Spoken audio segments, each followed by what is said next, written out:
إن الحمد لله نحمده ونصلي على رسوله الكريم أما بعد فأعوذ بالله السميع العليم من الشيطان الرجيم بسم الله الرحمن الرحيم إن الله يحب الذين يقاتلون في سبيل الله صفا كأنهم بنيان مرصوص۔ مشکل سے جو گھبرا جائے وہ انسان نہیں ہوتا، کافر سے جو ڈر جائے وہ مسلمان نہیں ہوتا، موجوں سے کہتا ہے سمندر کا سکوت، ساحل پہ جو رک جائے وہ طوفان نہیں ہوتا۔ محترم بھائیو، اللہ رب العالمین کا ہمارے اوپر خصوصی احسان ہوا ہے، جس اللہ نے پوری دنیا میں پاکستان کو، اسلام کو، مسلمانوں کو، مجاہدین کو عزت عطا فرمائی ہے۔ یہ ہمارے رب کا ہمارے اوپر ایک انعام ہے۔ اللہ کے دشمن بڑی دیر سے پاکستان کا گھیرا تنگ کیے ہوئے تھے۔ پاکستان الحمدللہ عالم اسلام کے لیے ایک فخر ہے۔ پاکستان کا ایٹم اسلام کا بم ہے، اسلام کا ایٹم ہے۔ پاکستان کی فوج عالم اسلام کی پشانی کا جوہر ہے۔ محترم بھائیوں، ہندوستان نے دنیا کے کافروں کی شہ پہ پاکستان پہ جو حملہ کیا اس کا نام رکھا سندور۔ سندور کی جب تحقیق کی گئی تو ہندوستان کے ساحلی علاقوں سے کچھ ڈاکو آتے تھے، راجوں مہاراجوں کے اوپر، ان کو قتل کرتے، ان کا مال لوٹتے، ان کی عورتیں اٹھا کے لے جاتے۔ تو جب وہ دیکھتے تو ان کی بیاہی اور کنواری عورتیں بھی لے جاتے۔ آخر وہ کٹھے ہوئے سارے راجے مہاراجے، انہوں نے کہا یار ان کی منت کریں، کم از کم ہماری بیاہی عورتوں کو تو چھوڑ دیں۔ تو پھر انہوں نے یہ فیصلہ کیا کہ ہمیں تو پتہ نہیں چلتا کہ بیاہی کون ہے، کنواری کون ہے، تو انہوں نے جو عورتوں کا نکاح ہوتا تھا ان کو سندور لگا دیتے تھے۔ تو ہندوستان نے جس آپریشن کو پاکستان پہ لانچ کیا اس کا نام رکھا سندور۔ تو پاکستان نے جو آپریشن الحمدللہ کیا اس کا نام رکھا بنیان مرصوص۔ تو اللہ فرماتے ہیں بے شک وہ لوگ جو اللہ کے راستے میں جہاد کرتے ہیں، قتال کرتے ہیں، صفے بنا کے سیسا پہ لائی دیوار بنیان مرصوص، اللہ کو وہ لوگ بڑے محبوب ہیں، بڑے پسند ہیں۔ تو میرے محترم بھائیوں، اللہ کے دشمنوں نے جو وار کیا وہ مجاہدین کے مراکز پہ کیا اور دنیا کو کہا کہ یہ دہشت گردوں کے مرکز ہے، یہ شدت پسندوں کے مرکز ہے۔ تو اللہ اکبر، اللہ نے پوری دنیا میں یہ مسلمانوں کو نہیں پوری دنیا کو دکھایا کہ ہمارے اداروں نے باقاعدہ ہمارے شہیدوں کو، جو ہمارے بھائی شہید ہوئے ان کے مظالموں کی وجہ سے ان کو گارڈ آف آنر پیش کیا گیا اور بڑے بڑے فوج کے افسران نے ان کی نماز جنازہ بامردی پڑھی، جس سے انڈیا بڑا چیخا، بڑی اس کی چیخیں نکلی کہ دیکھو جن کو ہم دہشت گرد کہتے ہیں، جن کو ہم شدت پسند کہتے ہیں، یہ ان کے جنازے وردی پہن کے پڑھ رہے ہیں۔ میرے محترم بھائیوں، الحمدللہ ثم الحمدللہ غزوہ ہند کا دروازہ کھل چکا ہے۔ اللہ کے دشمنوں نے بڑی لمبی پلاننگیں کر کے حافظ سعید صاحب کو اور دیگر جماعت کے اکابرین کو اور مسعود اظہر اور دیگر جہادی تنظیموں کے قائدین کو 7 سال سے پابند سلاسل کیا تھا اور دنیا کہہ رہی تھی کہ جہادیوں کا نام و نشان مٹ جائے گا، جہاد کا نام لینے والا دنیا میں نہیں رہے گا۔ لیکن الحمدللہ ہمیں اللہ پہ یقین تھا اور کہتے تھے کہ اللہ کے نبی صلی اللہ علیہ وسلم نے فرمایا الجہاد واصل الی یوم قیامت، جہاد قیامت تک جاری رہے گا۔ اور الحمدللہ میرے بھائیوں، غزوۃ الہند کا دروازہ کھل چکا ہے۔ الحمدللہ جس طرح محمد بن قاسم نے جناب دیبل کے مقام پہ راجہ طاہر کے ڈاکوؤں کو قتل کر کے وہاں سے مسلمانوں کی بیٹیوں کو، مسلمانوں کو ہندوؤں کے چنگل سے آزاد کروایا تھا، جس طرح ان کے بتوں کو باش کیا تھا، اور سومناتھ کے مندر کو توڑنے کے لیے جب سلطان آگے بڑھے، یہ بڑے بڑے پنڈت، یہ راجے مہاراجے ہاتھ جوڑ کے کھڑے ہو گئے، کہتے ہیں سلطان سومناتھ کے مندر کو نہ توڑو، جتنا مال لینا ہے لے لو، جتنا سونا چاندی چاہیے لے لو۔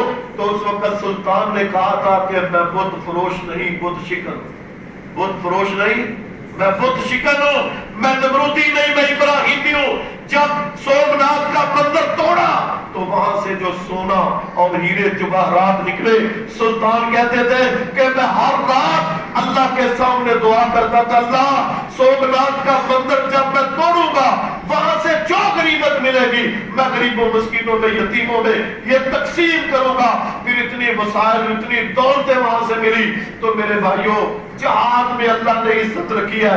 نبی کریم صلی اللہ علیہ وسلم نے فرمایا میرا رزق اللہ نے میرے نیزے کی امی کے نیچے رکھا ہے۔ تو الحمدللہ پہلے مارکے میں ہندوستان کے 5 طیارے گرائے گئے اور ان کے ڈرون گرائے گئے، یہ جو ان کو رافیل جن کے ان کو اوپر بڑا ناز تھا الحمدللہ وہ گرائے۔ پھر الحمدللہ پاکستان نے ان کے ایئر بیسز اور ان کے آرمی کے بڑے بڑے ٹھکانوں پہ حملے کیے، آپ دیکھ رہے ہیں، لمبی تفصیل کا وقت نہیں ہے۔ تو میرے محترم بھائیو آج اللہ نے پوری دنیا میں مسلمانوں کو عزت دی۔ محترم حافظ اختر روف صاحب کو آپ سب جانتے ہیں، آپ کے علاقے سے انہوں نے جماعت کی طرف سے الیکشن بھی لڑا ہے، تو انہوں نے جنازہ پڑھایا مرید کے 3 شہیدوں کا۔ پیچھے جناب بڑی تعداد میں فوج کے افیسر وردی سمیت کھڑے تھے۔ انڈیا بڑا چیخا کہ دیکھو جناب دہشت گردوں کا جنازہ ہے۔ پھر الحمدللہ والے شہیدوں کو گارڈ آف آنر پیش کیا گیا اور پوری دنیا میں بتا دیا گیا جن کو تم دہشت گرد کہتے ہو یہ اسلام کے ہیرو ہیں، یہ اسلام کے الحمدللہ یہ کشمیریوں کے پشتی بان ہے۔ تو میرے محترم بھائیوں کل ہی الحمدللہ کشمیر کے اندر ایک بریگیڈ ہیڈ کوارٹر پہ کارروائی ہوئی ہے، 22 ہندو فوجی مردار ہوئے ہیں، اور الحمدللہ اللہ کے فضل سے یہ دروازہ کھل چکا ہے۔ ہمیں اللہ کا شکر ادا کرنا چاہیے پاکستان کی کامیابی پہ، اسلام مسلمانوں کی کامیابی پہ۔ الحمدللہ پوری دنیا میں مسلمان جشن منا رہے ہیں، کشمیری بھی جشن منا رہے ہیں۔ الحمدللہ فلسطین غزہ کے مسلمانوں نے اپنے زخموں کو نہیں دیکھا، وہ پاکستان کی فتح کی خوشی منا رہے ہیں۔ ہم تو بھول جاتے ہیں نا، کشمیریوں کو بھی بھول گئے، پر جی کشمیر کا جہاد ختم ہو گیا ہے، اب کشمیر کے لیے چھوڑو جی، نہ ہم دعا کرتے ہیں نہ ہم تعاون کرتے ہیں۔ جو کشمیر فلسطین کیا میرے بھائیوں دیکھو، جب الحمدللہ پاکستان نے اٹیک کیا فوری امریکہ اور دیگر ہماری میدان میں آ گئے، تو جناب غزہ فلسطین کے اوپر تقریباً 2 سال سے بمباری ہے، کوئی نہیں کھڑا ہوا۔ جب انہوں نے دیکھا کہ پاکستان تو جناب چھا جائے گا، اس نے انڈیا کے ٹکڑے کر، تو میرے بھائیو اللہ سے دعا کریں کہ اللہ اسی طرح غزہ کے مسلمانوں کی حمایت کے لیے مسلمانوں کو کھڑا ہونے کی توفیق عطا فرمائے۔ اور نہ فلسطین کو بھولنا ہے، نہ غزہ کو بھولنا ہے، نہ برما کے مسلمانوں کو۔ الحمدللہ دعا کریں اللہ پوری دنیا کے مسلمانوں کو اتحاد نصیب فرمائے۔ جنگ اتحاد کے ساتھ قومیں لڑتی ہے تو الحمدللہ پاکستان کی قوم نے، پاکستان کے جماعتوں نے، پاکستان کی تنظیموں نے الحمدللہ اتحاد کے ساتھ فوج کا ساتھ دیا، اور فوج نے پاکستان کے اداروں نے اللہ نے ان سے بڑا اچھا کام لیا، اور آپریشن کا نام انہوں نے الرسوس رکھا۔ فجر کی نماز کے بعد وہ تو رات کی تاریکی میں آئے تھے نا چوروں کی طرح، رات 1:30-2 بجے انہوں نے حملے کیے، اور الحمدللہ انہوں نے ان کو موقع دیا کہ ان کے رافیل طیارے مارے، ان کو گرائیں، دنیا دیکھے۔ تو الحمدللہ پاکستان کے شیروں نے فجر کی نماز پڑھی، فجر کی نماز کے بعد طیارے اڑا کے الحمدللہ اٹیک کیے، اور بافاضل سارے اپنے علاقے میں ملک میں اندر واپس آ گئے۔ اللہ کا شکر ہے، لئن شکرتم لازیدنکم ولئن کفرتم ان عذابی لشدید۔ میرے بھائیو اگر شکر کریں گے تو اللہ اور نعمتیں دے گا۔ امیر محترم کی طرف سے پیغام ہے کہ بھائیو غزوہ ہند کی تیاری کریں، انشاءاللہ اللہ نے ہم سے غزوہ ہند کروانا ہے انشاءاللہ۔ ایک وقت آئے اللہ کے نبی صلی اللہ علیہ وسلم نے، ابو ہریرہ کہتے ہیں وعدہ نہ، اللہ کے نبی نے وعدہ کیا ہے کہ جو غزوہ ہند لڑے گا اگر وہ غازی بن گیا تو وہ جہنم کی آگ سے آزاد ہوگا، اگر شہید ہوا تو افضل الشہداء، وہ افضل شہید ہوگا۔